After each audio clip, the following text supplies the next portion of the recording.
Voice of America Washington से news minute के साथ मैं हूं सारा जमान।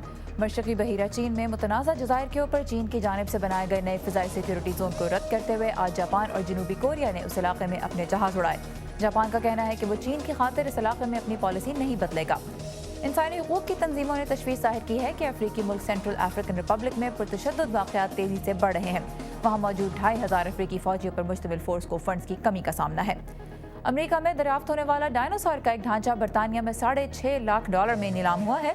मादा डायनासोर का यह ढांचा 19 मीटर ऊंचा है और बरतानिया में नीलाम होने वाला सबसे बड़ा ढांचा करार दिया जा रहा है। और अमेरिका में आज थैंक्सगिविंग का त्यौहार मनाया जा रहा है, जिसमें खास तौर पर टर्की खाया जाता है। मुल्क का बेशतर हिस्सा सख्त सर्दी की लपेट में है और वाशिंगटन डीसी में आज गुज़िश्ता 10 साल का सर्द-तरीन थैंक्सगिविंग डे है। ये था VOA न्यूज़ मिनट। खबरों की तफसीलात जानिए urdu.voa.com पर।